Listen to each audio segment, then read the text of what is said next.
Jacobo Arbenz, soldado y ciudadano, ha influido personalmente en la creación de esta nueva emoción cívica dentro de la que renace Guatemala. Su nombre empezó a mencionarse en un instante trágico para el ejército, en un instante en que el pueblo odiaba al ejército por creerlo culpable de los crímenes de la dictadura. El capitán Arbenz, declinando su cargo en la escuela politécnica, llamó como con clarines a sus compañeros para divorciarse del régimen fenicio que gobernaba Guatemala. Concibió y planificó, aliado a figuras juveniles como él, la rebelión militar concurrente al gran movimiento cívico ya iniciado. El 20 de octubre lo encontré en la vanguardia militar, en mangas de camisa, como soldado y como jefe. Llevó a la Junta Revolucionaria de Gobierno el prestigio de su personalidad, ya entonces dibujándose con fogonazos de líder.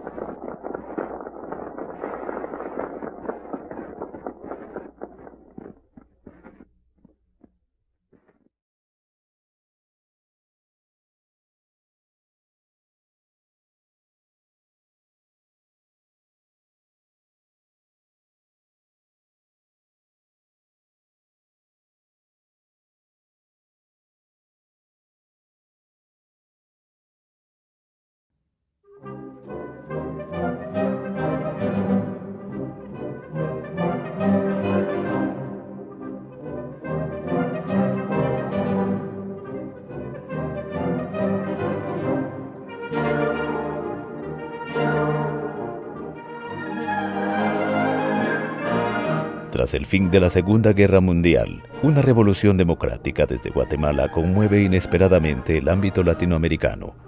Guatemala, un país semifeudal gobernado por sofocantes dictaduras que lo convirtieron en una finca cafetalera europea y enclave bananero estadounidense, inicia su liberación. Una larga lucha cívica conduce a la renuncia del general Jorge Ubico y permite vislumbrar el cambio radical a mediados de 1944. El sucesor y heredero del dictador, general Federico Ponce Báidez, que pretendía prolongar violentamente el régimen anterior, es derrocado mediante un levantamiento armado cívico-militar el 20 de octubre de 1944 y que respondía al reclamo popular por la libertad y la democracia. Las masas populares contribuyen y dan carácter de revolución al derrocamiento del régimen despótico. Desde la ciudad de Guatemala se propaga la noticia de la revolución. El júbilo de la población urbana se extiende por todo el país. La revolución vio celebrar juntos a trabajadores urbanos, a la clase media, a la élite terrateniente y al cuerpo de oficiales del ejército. El advenimiento de un régimen de inspiración social, libertad y democracia, la búsqueda de la cual une temporalmente a estos sectores. La ansiada libertad, negada por decenios de autoritarismo liberal, es una realidad concreta expresada en un pueblo armado de dignidad que recomienda la dirección de sus esperanzas a una juvenil junta revolucionaria conformada por el joven oficial Jacobo Arbenz Guzmán, de 31 años, el civil Jorge Torriello, de 35 años, y el mayor Francisco Javier Arana, 39 años. Bueno, fue un cambio enorme. Realmente lo que yo he dicho siempre es que ese momento de la Revolución de Octubre le devolvió al pueblo de Guatemala su dignidad, que es lo más importante. Comenzamos a tener acceso a otras fuentes de información. Habíamos recibido un bombardeo de propaganda democrática de los Estados Unidos, de la Gran Bretaña y de la Unión Soviética, porque estamos hablando del proceso en que está finalizando la Segunda Guerra Mundial. Otro acontecimiento relevante de esos días fue la presentación de los elementos del Ejército de Guatemala, quienes llevaron a cabo una concentración en el Campo Marte y ante los miembros de la Junta juraron defender los principios de la Revolución del 20 de octubre. La oficialidad, elementos de caballería, escuela politécnica y la tropa en general estuvieron presentes. presidieron esta ceremonia los miembros de la Junta Revolucionaria de Gobierno y sus más allegados funcionarios.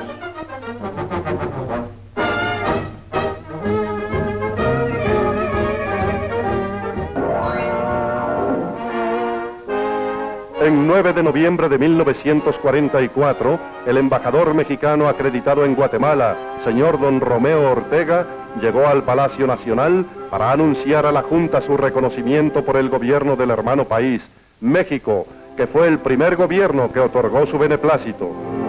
Posteriormente llegó con el mismo fin el excelentísimo embajador de la Gran Bretaña, Sir John Holston Ledge, y el embajador plenipotenciario de los Estados Unidos, Mr. Boaz Long, siendo la primera junta militar que Estados Unidos reconoció en América. Así recibió la Junta el reconocimiento de los gobiernos de China, Bolivia, España, Chile, Colombia, Brasil, República Dominicana, Venezuela, Uruguay, Cuba, Panamá, Nicaragua, Costa Rica y Honduras.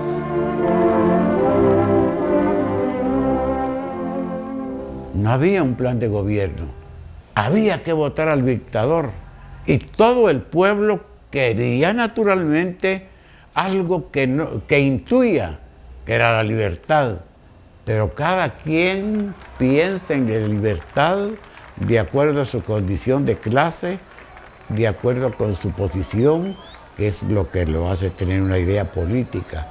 Y ahí, increíblemente, desde este momento, comienza la divergencia de qué hacer, qué gobierno hacer, qué gobierno formar, con quiénes. Naturalmente, los más aguerridos durante todo el tiempo que se fragó la revolución contra Ubico y después contra Ponce, fueron los estudiantes universitarios. Tras el levantamiento armado del 20 de octubre, la Junta Revolucionaria de Gobierno conforma un gabinete revolucionario integrado por personas de reconocida reputación, sin nexos ni pasado con los regímenes autoritarios, ni antecedentes con partidos cómplices de las dictaduras. La Junta Revolucionaria de Gobierno y el Gabinete Revolucionario desarrollan una actividad sin precedentes en la historia nacional. En 147 días, poco más de 4 meses, introducen al país a la democracia y modernidad del siglo XX por medio de un gran conjunto de decretos que expresan el sentir popular y derogan todos los fundamentos del régimen despótico liberal. La Junta comenzó a gobernar, pero lógicamente tenía que tener un respaldo de una asamblea. Y entonces la asamblea anterior fue cancelada totalmente. Entonces había que hacer elecciones. Entonces se fijaron las elecciones para el mes de diciembre. Y entonces se comenzó la campaña. Entonces nos llamaron a nosotros para participar como diputados. Entonces yo acepté y llegamos de diputados varios de los estudiantes. La gente que venía de fuera a Guatemala como diplomáticos se quedaban sorprendidos de ver la cantidad de jóvenes que integraban el Congreso. Yo en lo personal pues tenía 23 años. Fuimos a sustituir a la gente de Ubico que tenía entre 40 y 60 años más o menos, ¿no? La Junta Revolucionaria de Gobierno legisló por decretos y nosotros ratificamos todo lo que había hecho la Junta Revolucionaria en materia legal. Pero lo que verdaderamente dirigió la Junta Revolucionaria de Gobierno fue el ciudadano Jorge Toribio. Motivo: el coronel Arana venía de estar en un cuartel viendo las 4 paredes del y el capitán Alves pues había estado en la Politécnica también sin mayores relaciones. Y en cambio el ciudadano Toribio pues era un hombre que formaba parte de la alta sociedad de aquel entonces. Entonces tenía comunicación con cualquiera. Ya era un hombre mayor y ya sabía el teje y maneje de muchos asuntos y sobre todo de política bisoña, porque no había políticos de escuela en esa época en Guatemala. Se decreta la separación de los 3 poderes del Estado, la alternabilidad en el poder, las elecciones populares, el sufragio obligatorio y la ciudadanía de la mujer. Se prohíbe la reelección presidencial y se instaura el derecho del pueblo a rebelarse ante cualquier intento de reelección. Se permite la fundación de partidos políticos sin restricciones ideológicas. Se instaura la política para la alfabetización y se apoya la formación de cooperativas agrícolas e indígenas. Se prohíbe el trabajo forzoso y se crea el Código Laboral que antecede al Código de Trabajo. Se prohíbe la usurpación de tierras por los grandes terratenientes y se decreta abolir el latifundio, acciones que inspiran a una futura reforma agraria. Se constituyen las autonomías municipales y el del Poder Judicial.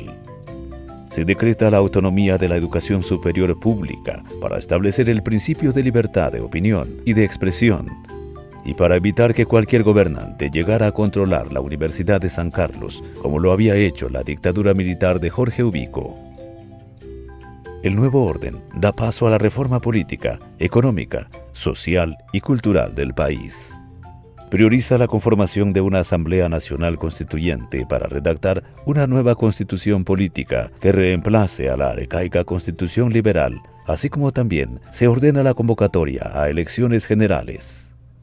La Junta Revolucionaria convoca a elecciones generales para la Asamblea Nacional Legislativa en noviembre y en diciembre para la Presidencia de la República y la Asamblea Nacional Constituyente, donde prácticamente toda la juventud universitaria ocupó las curules, pero también una Asamblea Nacional Constituyente, donde naturalmente llegaron alrededor de 8 o 10 representantes de los sectores antidemocráticos que dieron batallas muy duras que hubo que vencer, gracias a 2 hombres que manejaron la asamblea dentro del aspecto democrático. Uno de ellos, José Sol Bennett, y otra, Jorge García Granados. Ellos lograron la más hermosa carta magna que ha tenido el país: libertad. En pleno periodo electoral, desde su cátedra universitaria en Argentina, viene para participar como candidato presidencial Juan José Arévalo, ilustre humanista, pedagogo, filósofo y escritor, dueño de una espléndida cultura y notable capacidad oratoria, insólita hasta entonces en Guatemala. Si se buscara una figura e imagen antagónicas a las ignorantes, toscas y despóticas figuras castrenses de antaño, ninguna mejor que la suya, y de esa cuenta es que de inmediato subyugó a la población, al grado que el saludo callejero solía empezar con un vigoroso «¡Viva Arévalo!». La alianza de partidos políticos y organizaciones sociales que propone el doctor Juan José Arévalo obtiene la mayoría de la Asamblea Legislativa y la Asamblea Constituyente. Arévalo gana las elecciones con una amplia mayoría del 85% de los votos. Toma posesión de la presidencia el 15 de marzo de 1945, en la misma fecha que cobra vigencia la nueva Constitución y que la Junta Revolucionaria se autodisuelve. Figuras destacadas en posición de ministros significativos para dar cumplimiento a los propósitos de la Revolución de Octubre fueron Jacobo Arbenz en la Defensa Nacional, Manuel Galich y posteriormente Raúl Osegueda en Educación Pública, Enrique Muñoz Meani en Relaciones Exteriores, Manuel Noriega Morales y posteriormente Alfonso Bauer Páez en Economía, Carlos Leonidas Acevedo en Hacienda y Crédito Público. El triunviro Jorge Toriello ocupa brevemente el Ministerio de Hacienda y Crédito Público, al cual renuncia por fuertes y crecientes discrepancias con el presidente Arévalo. La trayectoria política de Jorge Toriello desde entonces fue diluyéndose cada vez más y se dedicó plenamente a una vida cívica. Al contrario de su hermano Guillermo Toriello, de fulgurante carrera política, hasta alcanzar cargos de primera magnitud como el de canciller durante el gobierno de Jacobo Arbenz. El gobierno de Juan José Arévalo presupone un giro absoluto y radical en la historia de Guatemala respecto de lo que literalmente puede considerarse la civilización de la vida cotidiana y el ejercicio partidario, la asistencia y justicia social, la política interna e internacional, así como la política cultural. En todo ello se experimentó una verdadera explosión sin precedentes en la historia nacional. Se desmilitariza la educación oficial, se promueven las campañas de alfabetización y los programas de educación rural, formación profesional en humanidades, vale decir en libertad de pensamiento. se instaura el Seguro Social con la fundación del Instituto Guatemalteco de Seguridad Social, IGS. Se promulga el Código de Trabajo. Se adhiere a importantes convenios internacionales, entre otras leyes destinadas a ampliar las libertades individuales y la democracia. Se protege el patrimonio nacional y se establece el estudio de lo indígena, creándose, por ejemplo, el Instituto de Antropología e Historia, el Instituto Indigenista Nacional. Se fomentan oficialmente las artes en el Conservatorio Nacional de Música, la Orquesta Sinfónica Nacional, la Escuela de Bellas Artes, la Gran Escuela Coral con el Coro Guatemala. Lo mismo con el Ballet Nacional mediante el Ballet Guatemala, entidades todas que gozaron de nombre continental. La editorial del Ministerio de Educación con una línea editorial a bajo costo nombrada Biblioteca de Cultura Popular 20 de octubre. Se establece la autonomía del deporte. Se edifica la Ciudad Olímpica, magna construcción sin precedentes en su género durante toda la historia de Guatemala y hasta ahora no superada. Arévalo también se impuso como política oficial traer asesores extranjeros en el campo científico, humanístico, artístico y sindical para contribuir a sacar a Guatemala del atraso en que estaba sumida. Por iniciativa de su esposa, la argentina Elisa Martínez, dedicó amplios programas para beneficio de la niñez guatemalteca, dentro de los cuales fundó las guarderías infantiles y los comedores infantiles, así como el hospital infantil en Puerto Barrios. Los sectores ultraconservadores no hacen esperar su reacción ante estos cambios a los cuales vienen a llamar comunismo. Con representantes remanentes de las viejas tiranías, se confabulan junto a la jerarquía de la Iglesia Católica, comandada por el arzobispo Mariano Rosselli Arellano, e invocan el fantasma del comunismo desde el púlpito para desprestigiar y derribar al primer gobierno de la revolución. Cuentan con el apoyo total de la embajada estadounidense y las leyes laborales, como el Código de Trabajo, son vistas desde los intereses estadounidenses en Guatemala como United Fruit Company. Alimentados desde el norte, más de 30 intentos de golpe de Estado ocurrieron durante el periodo de Arévalo. El anticomunismo crece. Primero germina, luego crece y se reproduce. Porque uno de los principales logros de Juan José Arévalo fue castigar con un pequeño impuesto a las tierras ociosas. Eso fue tildado de comunismo, de robo inconsecuente contra la propiedad privada. Y luego, cuando el Código de Trabajo también es promulgado, la histeria anticomunista cundió. O sea, habría que preguntarse qué es el anticomunismo, pues. El Código de Trabajo, el impuesto a las tierras ociosas, el Instituto Guatemalteco de Seguridad Social. Arévalo era comunista. Como parte de esta conspiración, se boicotean las actividades de gobierno, mientras que la empresa bananera United Fruit Company ejerce presión sobre Arévalo para revocar las medidas en el campo laboral e inicia en Estados Unidos una campaña de desprestigio contra el proceso guatemalteco. Arévalo pone en claro su nacionalismo y su particular socialismo espiritual de carácter moderado, pero también su anticolonialismo. Al insolente embajador estadounidense Boaz Walton Long, desubicado ante tanta independencia política en su mero patio trasero, el presidente Arévalo lo tranquiliza acerca de su amistad a Estados Unidos, pero de esta manera, Guatemala seguirá siempre al lado de los Estados Unidos, pero de pie, no de rodillas. Reafirma su anticomunismo y su admiración por el presidente estadounidense Franklin Delano Roosevelt. En el difícil año de 1948 se deterioran las relaciones con el embajador Richard Patterson, quien llega a presionarlo para que derogara el Código de Trabajo a efecto de favorecer a la compañía frutera, para que destituyera a diversos funcionarios de gobierno y para que promulgara leyes petroleras a favor de empresas estadounidenses. Arévalo reitera una política exterior soberana, al grado de forzar el retiro de Patterson y expulsar al agregado militar de Estados Unidos por haberse vinculado a enemigos del gobierno, medida que hasta entonces ningún gobierno latinoamericano había osado realizar.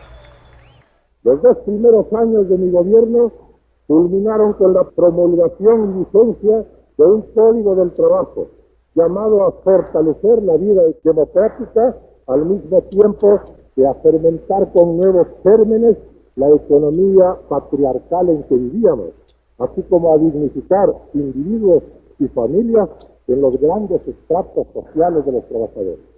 Bien pronto empezaron a sentirse los efectos del nuevo texto legal, mientras los trabajadores y campesinos veían realizados sus sueños de igualdad jurídica y marcados los comienzos de su liberación económica.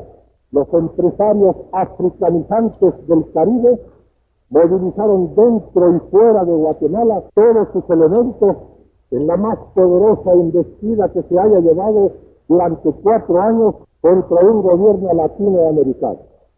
El feudalismo criollo, que 2 años atrás pedía democracia y libertades individuales, se mostró defraudado e indignado por la manera que mi gobierno entendía la democracia y exageraba las libertades. Los magnates del banano, connacionales de Roosevelt, se rebelaron ante la audacia de un presidente centroamericano que ponía en igualdad de condiciones jurídicas a sus compatriotas guatemaltecos con las honorables familias de los exportadores. La inmediata de estos poderes surgió un pacto de guerra contra el arevalismo, pero al mismo tiempo nuestras mayorías populares, tocadas de entusiasmo por la realidad de la ley libertadora, organizaron sus fuerzas con profundidad de tropa y se dispusieron a pelear lo suyo. El Código del Trabajo entró a ser propiedad popular el 1 de mayo de 1947. ¿Cómo sería el criterio de aquella oposición? Incluso por ahí anda, yo he recopilado algunas de las cuestiones de la Iglesia. Monseñor Rogelio Arellano critica el Código de Trabajo porque va con eso de la jornada de 8 horas, va a fomentar la vagancia y con el pago de 7º día. ¿Que por qué? Si es un día de descanso y no es laborable, eso es cargarle a los patronos un dinero que no tienen. El seguro social, casi prácticamente tuvo el gobierno que amenazar con militarizar los hospitales porque se promovía una rebelión prácticamente de médicos, porque con la seguro social van a perder clientela los pobres que han estudiado tanto para llegar a ser médicos. Esos eran los criterios de una derecha aldeana. Esa es la cosa. Criticaban todo, es decir, absolutamente todo. Era una campaña ya fomentada, bien organizada, ¿verdad? Que viene desde el mero momento de la Revolución de Octubre, cuando se empieza a plantear la nueva Constitución, la del 45. En Arévalo comienza a perfilarse una actitud ya contra la United Fruit Company, contra la IRCA y contra la Empresa Eléctrica de Guatemala con la revisión de los contratos. Ahí empieza ya a crearse una fricción entre el gobierno de Arévalo y los intereses norteamericanos. Arévalo comenzó a manifestar un antiimperialismo extraordinario. Dice: los bienes de Guatemala son bienes del pueblo. No podemos dilapidar ni el petróleo ni las minas, no podemos hacer nada si no es con la quiesencia del pueblo. Además, nuestra soberanía nacional es lo más caro y lo más hermoso que tenemos. Aquí no manda nadie más que el pueblo de Guatemala. Y aparte, las reformas que se están haciendo eran reformas que empezaron a tener, sobre todo en América Latina, una gran repercusión. Un país pequeñito como Guatemala que empieza a enfrentarse al gran coloso del norte. En una disposición controversial, la Revolución de Octubre intenta modernizar al ejército, dividiendo la autoridad y el poder del antiguo y todopoderoso ministro de Guerra con la creación de 2 jerarquías paralelas, la del ministro de la Defensa y la del jefe de las Fuerzas Armadas. Dicha dicotomía viene a provocar ambigüedad en el seno del poder militar. el mayor Francisco Javier Arana es nombrado por el Congreso de la República jefe de las Fuerzas Armadas, armado con verdadero poder, no subordinado entre los cuarteles y la tropa, en tanto que el extriunviro Jacobo Arbenz, ya restituido de sus despachos militares, es designado por el presidente Arévalo como su ministro de la Defensa, sin poder real entre la tropa. Está lista la Constitución, se cometieron errores, porque había el problema de qué hacer con el ejército. El ejército, de acuerdo con los principios de la Junta Revolucionaria, tenía que ser apolítico, tenía que ser un ejército que defendiera la soberanía del país, pero ¿quién dirigía el ejército? Entonces, no querían que fuera Arévalo, porque era el comandante general del ejército. Entonces surgió la idea de crear el Consejo Nacional de la Defensa. El Consejo Nacional de Defensa, y naturalmente, además del Consejo Nacional de Defensa, el jefe de las Fuerzas Armadas. Naturalmente que no era la solución y que muchos no estábamos de acuerdo, pero era obligado porque de otra manera había amenazas de que no tomaba posesión Arévalo. Entonces hubo que aprobar el jefe de las Fuerzas Armadas y aprobar el Consejo Nacional de la Defensa. Entonces, jefe de las Fuerzas Armadas, lógicamente, era Arana. Entonces, Arbenz era ministro de la Defensa. Y además el presidente era el presidente de la República. O sea que el ejército tenía 3 jefes, pero el máximo era Arana. O sea que el poder del ejército era fuerte.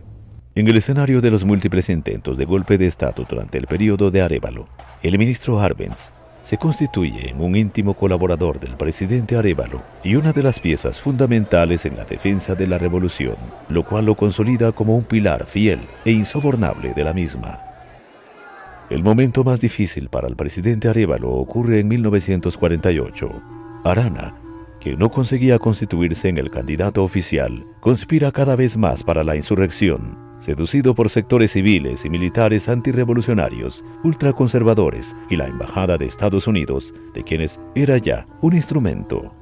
Realiza una serie de maniobras infructuosas para controlar al ejército y, confiado en sus alianzas, amenaza al presidente Arévalo en el propio palacio con un ultimátum, exigiéndole en el plazo perentorio de 2 días, so pena de ser depuesto militarmente, la inmediata destitución del gabinete de gobierno, incluido Arbenz con sus seguidores y su baja en el ejército, y el reemplazo de todos por personas de Arana.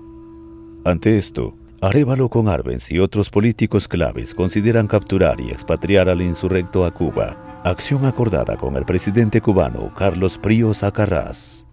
Arana había llegado ya con exigencias muy fuertes con Arévalo, que debía de correr a los comunistas de Guatemala y de que se estaba yendo muy hacia adelante con los partidos políticos, que se estaba radicalizando mucho a la izquierda, llegaba, incluso estuvo a puntos, tengo entendido, casi a punto de ponerle un ultimátum a Arévalo. Entonces Arévalo se apoya en Arbenz y es el Congreso de la República el que destituye de jefe de las Fuerzas Armadas a Arana. A todo esto, el Congreso de la República, presidido por Mario Monteforte Toledo, ha sido informado de todo por el presidente Arévalo y propone una serie de acciones, decidiendo en consecuencia destituir al coronel Arana, ordenar su aprehensión y expulsarlo inmediatamente del país. Arbenz, en su papel de ministro de la Defensa, es designado para efectuar la operación.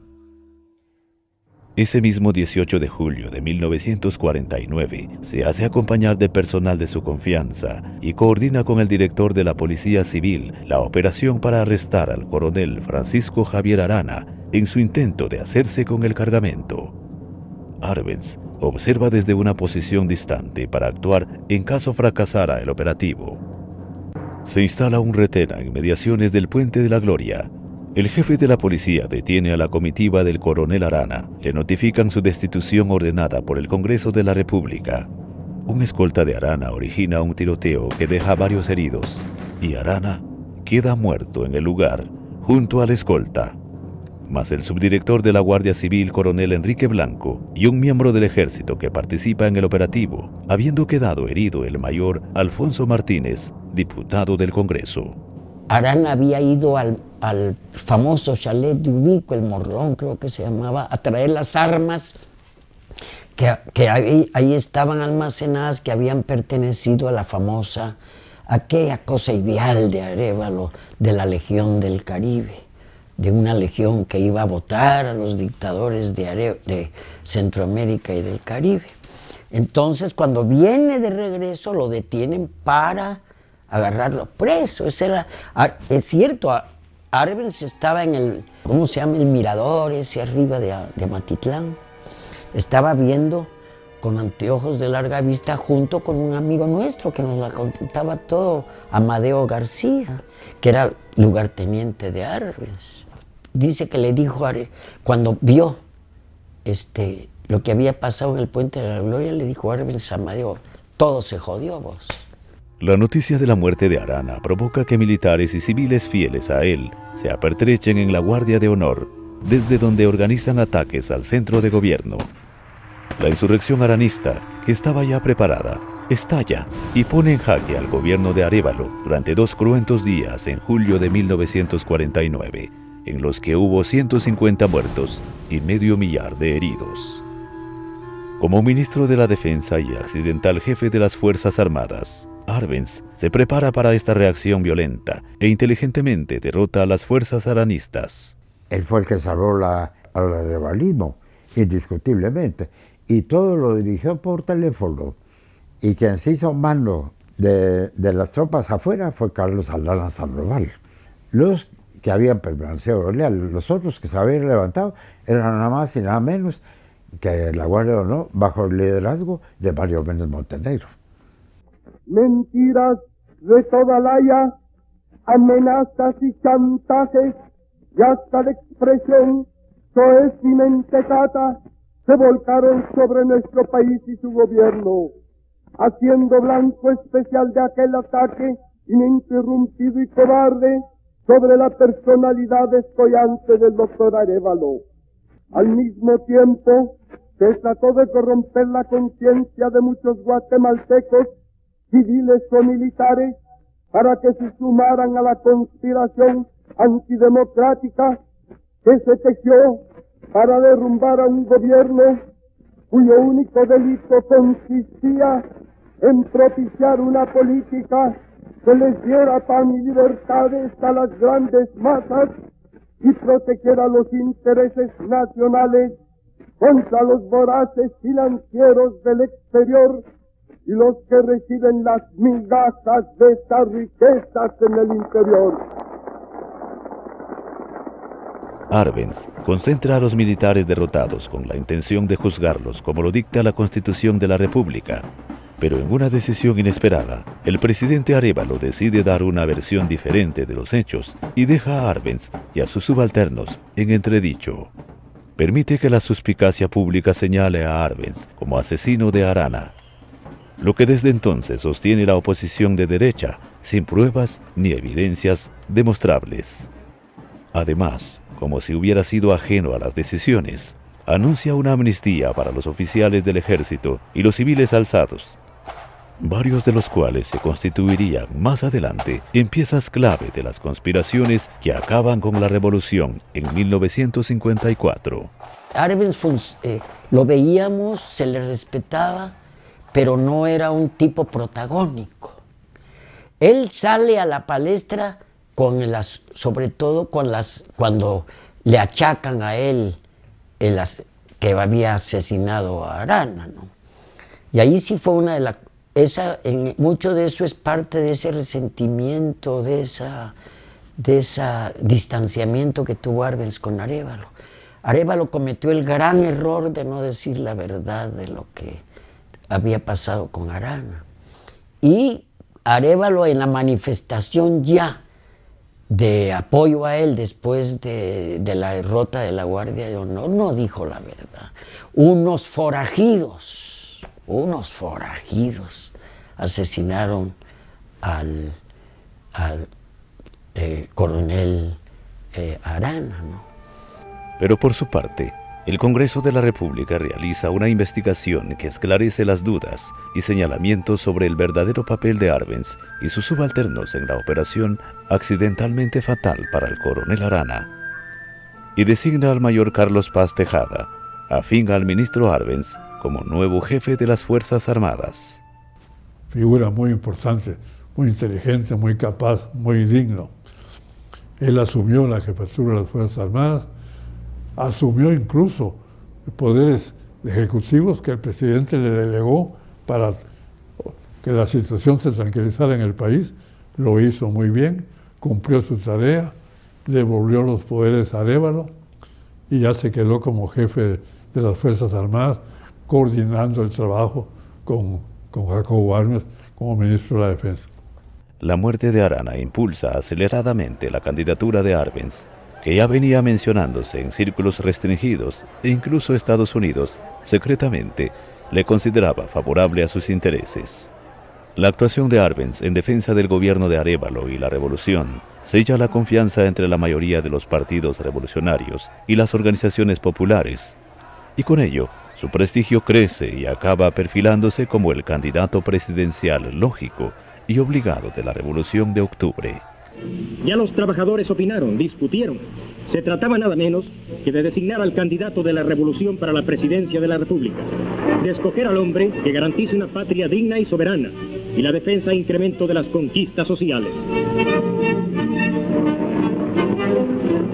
Este hombre fue el designado.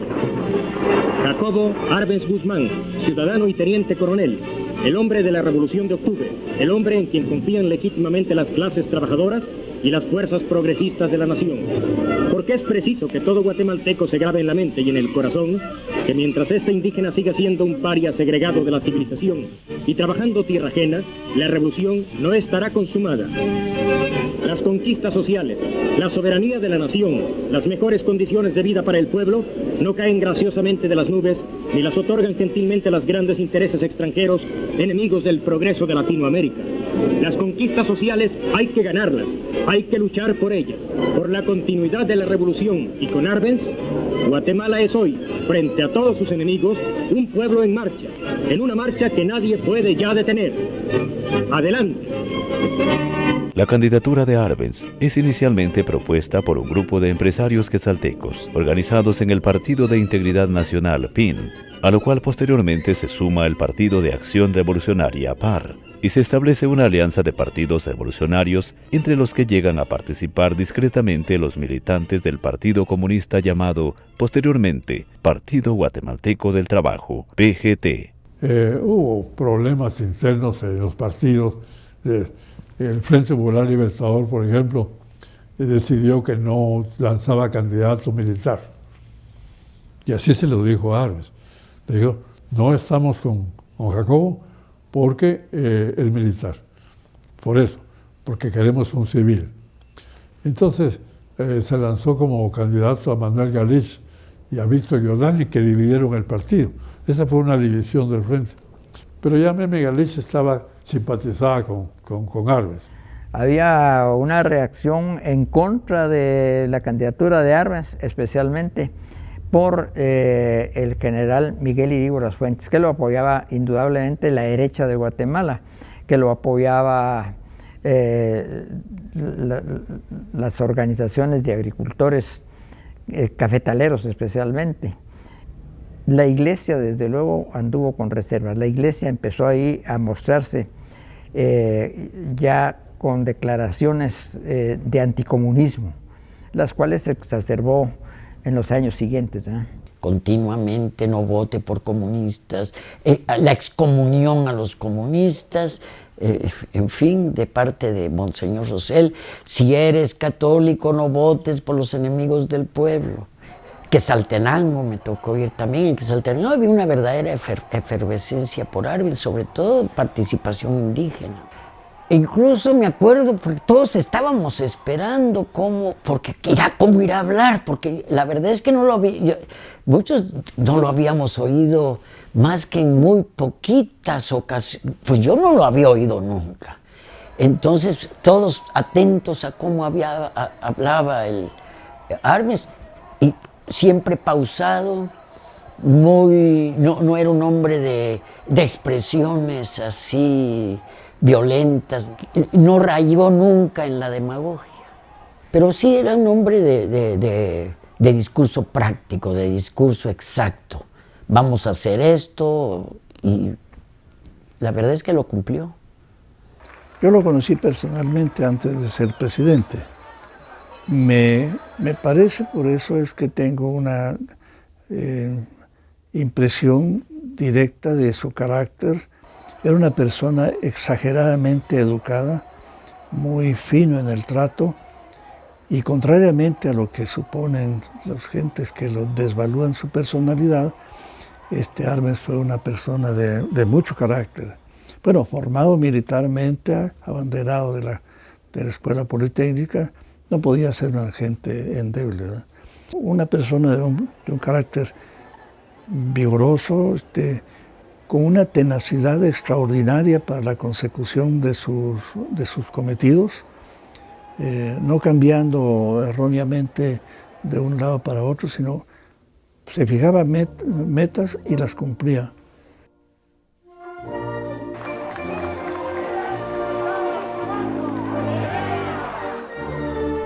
Arrancando una campaña clamorosa en su natal Quetzaltenango, Arbenz recorre todo el país divulgando su elaborado programa de gobierno.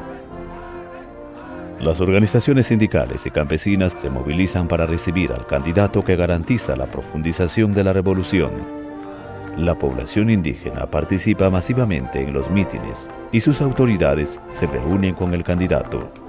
Las mujeres organizadas participan activamente en la campaña y reciben con efusivas muestras de simpatía al candidato que les representa su progresiva inclusión en la vida política y social del país. Arbenz es apoyado por profesionales democráticos, terratenientes e industriales progresistas que se adhieren a su candidatura. Más de 15.000 almas se establecen formando enorme valla en el camino del aeropuerto a la ciudad. Al paso de la comitiva, el coronel Arbenz recibe el efusivo saludo del pueblo. Martí es recordado en exaltación simbólica a través de la lucha que encara la clase trabajadora. Ofrece a su auditorio un mensaje de salutación de todos los departamentos guatemaltecos. Con júbilo que raya en la locura, miles de hombres y mujeres se interponen al paso de la comitiva, vitoreando al candidato popular, al soldado de la revolución, al hombre en el cual confía Guatemala sus destinos de pueblo libre y soberano, de país progresista y generoso.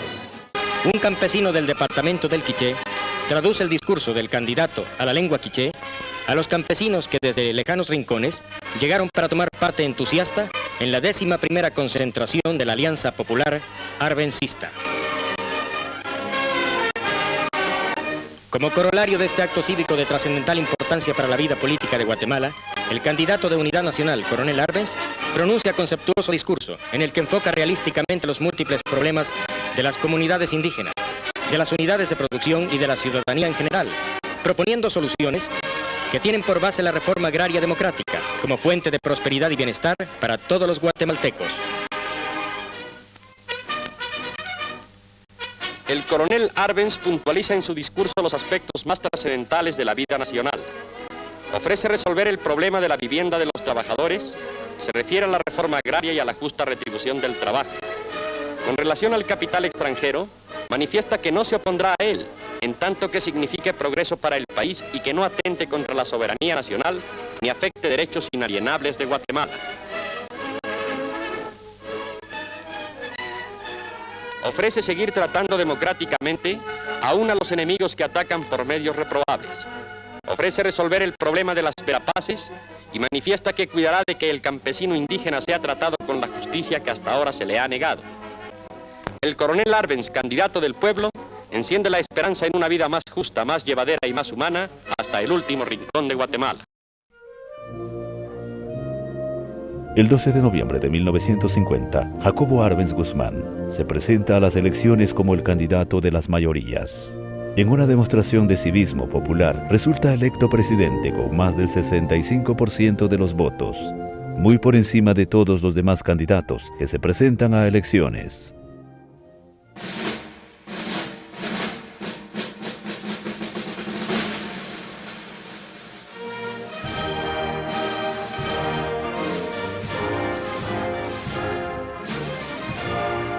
El 15 de marzo de 1951, por primera vez en la historia de Guatemala, un presidente electo democráticamente entrega al gobierno a otro ciudadano, también electo democráticamente, como presidente.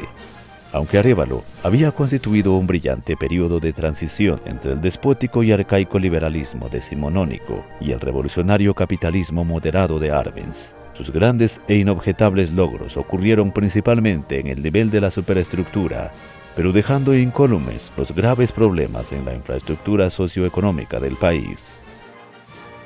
Con Arbenz, la mayor transformación económica y social de Guatemala se inicia.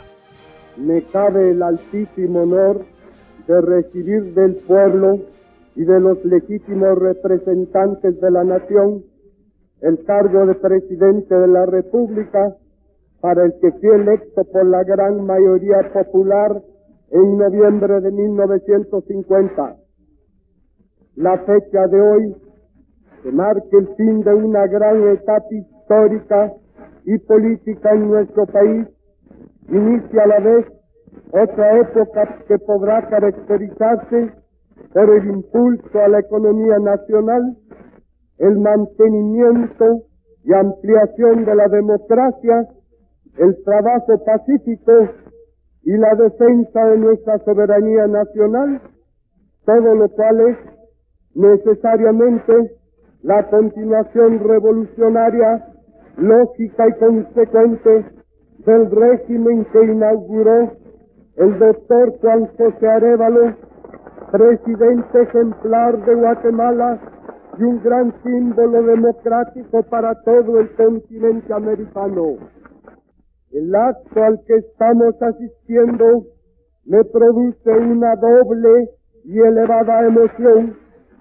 La emoción primaria que siento al ser investido con la más alta magistratura de la nación, y la admiración que, mezclada con un legítimo orgullo ciudadano, tengo hacia el pueblo de mi patria, que ve culminar hoy una jornada grandiosa de su larga e infatigable lucha contra sus opresores.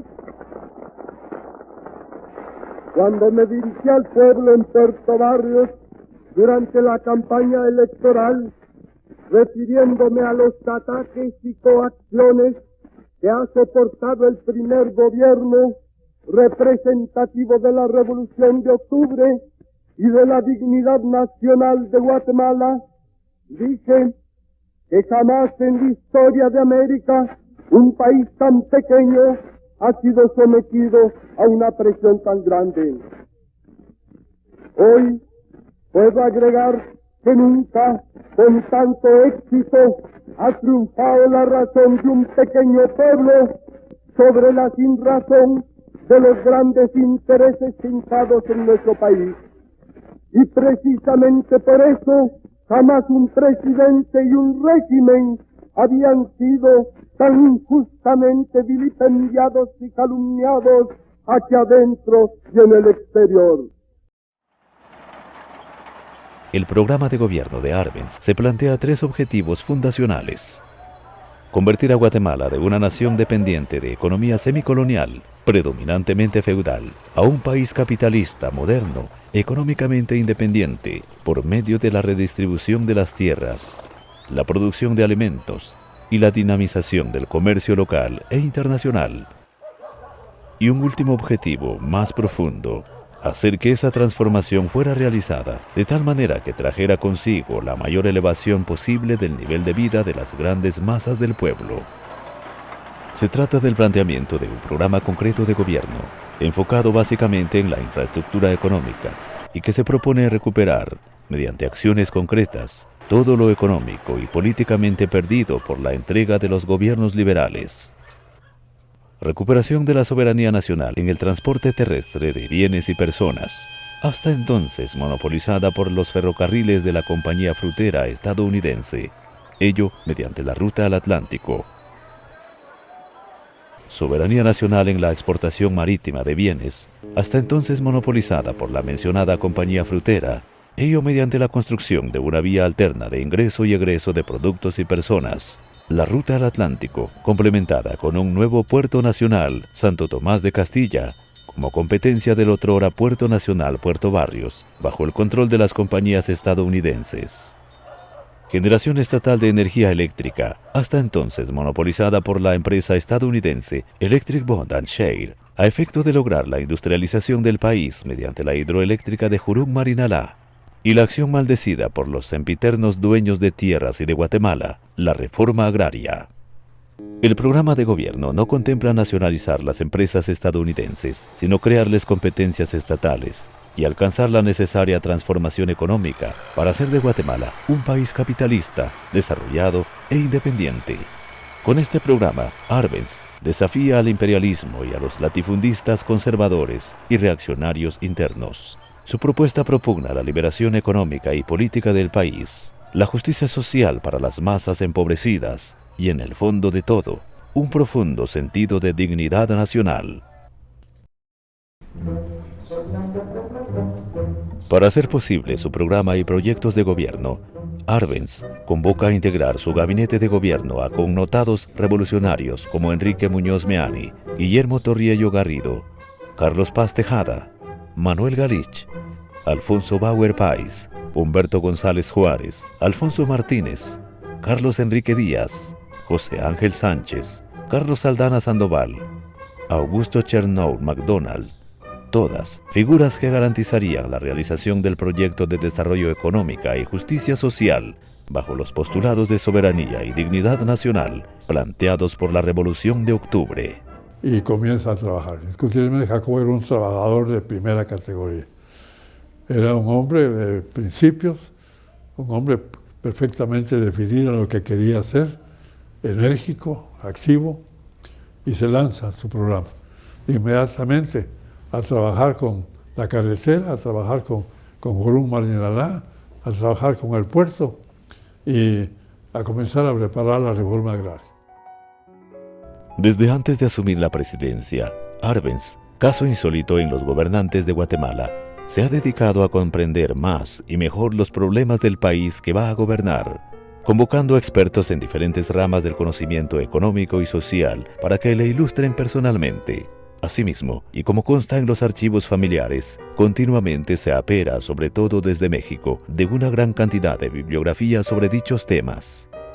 Estudioso, sumamente estudioso, leía insaciablemente todo lo que le caía para actualizarse, lo que le permitió desarrollar rápidamente una personalidad que seguramente ya traía en pocos años desarrollar su comprensión del país, su manera de desenvolverse que lo llevó a la presidencia con mucho conocimiento de causa, ya formado como político. No era eso cuando fue miembro de la Junta Revolucionaria en 1944, estaba, digamos, iniciando sus primeras actividades políticas de su vida. Posteriormente, estudiaba todos los problemas que se relacionaban con el programa de gobierno, los estudiaba directamente para poder, en general, la práctica fue discutir con los propios interesados, con los terratenientes, con trabajadores, etcétera, los problemas que tenía que atender dependiendo de la etapa de la reunión. Conversó mucho con los viejos revolucionarios y se instruyó sobre los problemas nacionales más acuciantes. Uno de ellos, el problema fundamental, la desigualdad profunda que había en la tenencia de la tierra. El programa del presidente Arbenz fue formulado desde que tomó posesión y tiene como antecedentes el estudio que el Banco Mundial había hecho en los años 50 o 49, 50, con un convenio previo con el gobierno de Arévalo de conocer las condiciones del país para poder facilitar posteriormente los créditos, como se hace usualmente. Créditos que nunca se desembolsaron porque la presión de Estados Unidos, que es el que maneja tanto el Fondo Monetario como el Banco Mundial, no lo permitió en aquel entonces. Eso lo subrayo.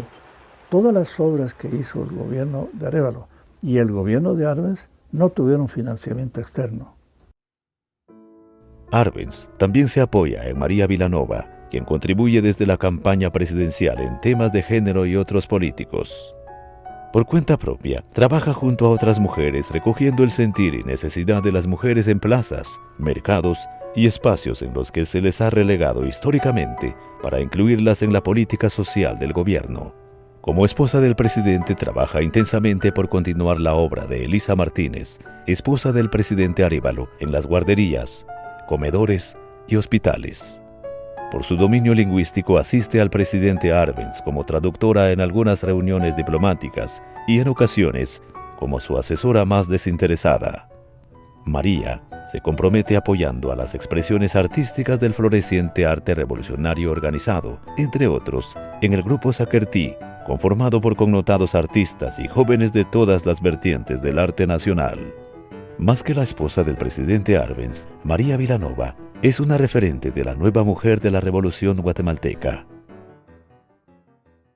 A escasos meses de la toma de posesión, los partidos de la alianza arbencista entran en contradicciones surgidas por intereses particulares y disputas de poder interno, excepto los miembros del Partido Guatemalteco del Trabajo, PGT, firmemente comprometidos con un programa revolucionario, lo cual constituiría un pretexto principal en los ataques contra Arbenz por parte de la oligarquía terrateniente, la Iglesia Católica y los Estados Unidos al inicio de su gobierno. Los partidos que apoyaron a Arbenz comenzaron a hacer lo que están haciendo ahora, política, para sustituir a Arbenz, a ver quién sustituye a Arbenz. Y comenzaron a hacer política. Y entonces Jacobo se encontró en un momento dado, según conversaciones que se tuvieron posteriormente, que no tenía apoyo. No tenía apoyo. Porque su programa tenía que ver quién lo ayudaba para hacerlo. Y entonces ahí fue donde entró el grupo de comunistas, con Fortuny, con Alvarado, con ese grupo, que era un grupo muy reducido, pero muy trabajador. Y apoyaron a Jacobo. Luego Jacobo se sintió apoyado en el trabajo para su programa de gobierno por este grupo. Ellos prepararon la reforma agraria, entonces pero lógicamente él descansó en ese grupo y ahí vino la acusación comunista. Jacobo es comunista porque está entregado a este grupo comunista, cuando Jacobo lo que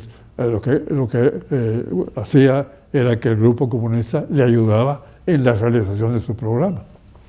Mire, el Partido Comunista, cuando salió a la legalidad, pues no llegaba a los 100 miembros, pero fueron unos 3, 4 diputados que habían sido electos en la coalición con los otros partidos.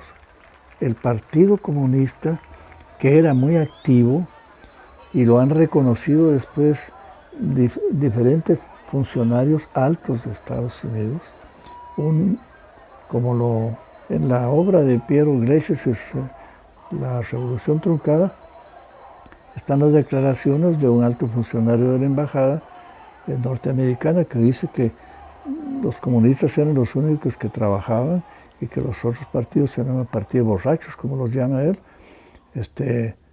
La desgracia, dice el funcionario, es que los que sí trabajaban eran nuestros peores enemigos. Pero el reconocimiento de que éramos muy activos, indudablemente se ha hecho por otras personalidades. Eso determinó que entonces estuviéramos más cerca del gobierno de lo que hubiera sido necesario si el gobierno hubiera gozado de un apoyo del conjunto de partidos. Pero hubo una sustracción del apoyo. No estaban más interesados en los préstamos que muchos políticos de la revolución le fueron a hacer al gobierno de Arbenz, prueba que el interés era tener dinero para hacer inversiones en empresas. De eso hay registro. La reforma agraria constituye el corazón del programa del segundo gobierno de la revolución. Arbenz está claro que ninguna de sus aspiraciones para liberar económicamente al país, sin exclusión de ninguno de sus habitantes, será posible sin cambiar radicalmente el régimen latifundista de la propiedad y las relaciones feudales en la producción. Conscientes de que el impulso de la reforma agraria es vital para financiar los demás pilares de su programa de gobierno, se acerca al liderazgo popular y la intelectualidad afina a sus ideales para construir la propuesta de reforma e impulsarla entre la población campesina. Posteriormente, se dedica a reunir las fuerzas políticas para respaldar la propuesta en el Congreso y entabla un diálogo intenso con el empresariado y sobre todo con los terratenientes organizados en la Asociación Nacional de Agricultores, AGA, para disipar las dudas acerca de la supuesta orientación comunista de la reforma agraria. Desde el punto de vista, no fue una reforma agraria pensada benefactoramente, no queríamos hacer caridad, queríamos desarrollo del capitalismo y Arbenz insistió muchas veces su vocación para llevar a cabo la reforma agraria en medio de una oposición tenaz de la oposición de derecha que no descansó nunca de combatir la revolución sin aportar contrapropuestas. Es una característica de entonces que no hubo contrapropuestas a las leyes o a las propuestas que partían del lado del gobierno, de parte de los partidos democráticos que apoyaban e integraban el gobierno. Él conocía muy bien la agricultura y lo demostró cuando tuvo un par de discusiones en el Palacio Presidencial, recibió a los de la Asociación de Agricultores de Guatemala, la principal organización de los agricultores en aquel entonces, discutió con ellos técnicamente el decreto. Sí, no era un improvisado. A finales de 1952, Arbenz estaba a punto de emprender el primer plan de desarrollo global de Guatemala y previamente a enviar la propuesta de reforma agraria al Congreso, logra convencer a los dirigentes de los partidos revolucionarios que se encontraban divididos para reunir sus fuerzas en torno a la reforma agraria. El 17 de junio de 1952, el Congreso de la República aprueba el Decreto 900, Ley de Reforma Agraria, que tiene como objeto liquidar la propiedad feudal en el campo y las relaciones de producción que la originaron para desarrollar la forma de explotación y métodos de explotación capitalistas en la agricultura y preparar el camino para la industrialización de Guatemala. La expropiación de las tierras incultas en las propiedades mayores a 270 hectáreas o 6 caballerías es debidamente reglamentada para pagar a los propietarios el valor declarado al Estado con bonos del Estado. La alegría por la creación de esa ley llega a los campos y como un mandato de esta, comienzan a formarse los comités agrarios locales que serán los encargados en el porvenir de la repartición de las tierras. Se efectúan mitines en plazas y vías públicas para instruir a las mayorías acerca del decreto 900. Poco a poco se va haciendo conciencia en el campesinado y este comienza a despertar de su sueño de siglos y a darse cuenta de los beneficios que a todos ofrece la ley revolucionaria. El horizonte del campesino guatemalteco, antes tan oscuro, se ha llenado ahora de refulgente luz. Y es que esta ley ofrece a todos la sacrosanta libertad. Él, cuando era el jefe supremo pues, de la reforma agraria, le tocó recibir la demanda de los campesinos que pedían tierra de su finca y él firmó el decreto de su finca. Firmó la expropiación de su propia finca. O sea, le da a usted una idea de mucho convencimiento, mucha firmeza. En menos de 2 años de vigencia de la reforma agraria revolucionaria, entre enero de 1953 y junio de 1954, resultan beneficiadas 138.000 familias, equivalentes a un 30 o 40% de los trabajadores sin tierra que lograban por fin acceso a una base económica propicia para adquirir bienes y servicios y robustecer el mercado interno. Se incrementa sustancialmente la producción de alimentos y se dinamiza el comercio local de forma acelerada. el Banco Nacional Agrario otorga importantes sumas de dinero en créditos que benefician a casi 2 miles de familias campesinas. Tal medida sin precedentes en Guatemala atrae, por supuesto, inflamadas protestas de los terratenientes de siempre. El presidente Arbenz está consciente de lo que puede provocar dicha reforma. Efectivamente, desde muy temprano, la compañía frutera, al ver que no podría detener el proceso, dice aceptar el pago de sus tierras ociosas, pero al valor que la compañía quiso ponerle, muy por encima de lo que desde siempre ha pagado al fisco. Es decir, había un poderío inmenso de una empresa extranjera, que también esa era la misma situación en El Salvador, en Honduras, en Nicaragua, en Costa Rica, en Panamá, en Venezuela, en las Islas del Caribe, en Dominicana y en Cuba. Eran los mismos intereses de la United Fruit Company. Era un monopolio muy poderoso. Cuando se habla de que constituían un enclave bananero, pues sí, porque tenían control de todo, ¿eh? Thomas McCann fue el jefe del equipo de publicidad de la United Fruit Company por más de 20 años, quien cuando supo el triunfo electoral de Jacobo Arbenz expresó estas palabras: Guatemala fue elegida como el lugar para las primeras actividades de desarrollo de la compañía porque una buena porción del país tenía tierra bananera de primera y porque en la época en que entramos en Centroamérica, el gobierno de Guatemala, Estrada Cabrera, era el más débil de la región, el más corrupto y el más manejable. En suma, el país ofrecía un clima ideal para inversiones y las ganancias de la United Fruit Company en la región florecieron durante 50 años. Entonces, algo malo ocurrió. Un hombre llamado Jacobo Arbenz fue elegido presidente. Con la concreción de la reforma agraria, el impulso de la infraestructura nacional y una política exterior soberana de dignidad nacional, Guatemala enarbola el estandarte de una independencia política al desarrollar su política nacionalista e independiente. En los núcleos de poder de los Estados Unidos, semejante rebeldía es desde un principio caracterizada como comunismo. Si Arévalo no había gozado de simpatías en el régimen estadounidense por su declarado nacionalismo, Arbenz pasa a ser el verdadero demonio comunista por haberse atrevido a atacar la dependencia económica hacia los Estados Unidos y la explotación interna. Se convierte en un emblema al que había que acabar antes de que inspirara otros procesos semejantes en el patio trasero y más allá. Cualquier procedimiento para lograrlo se convierte en legítimo. La seguridad de Estados Unidos está en juego. Y la suerte del gobierno revolucionario de Guatemala pende de un hilo.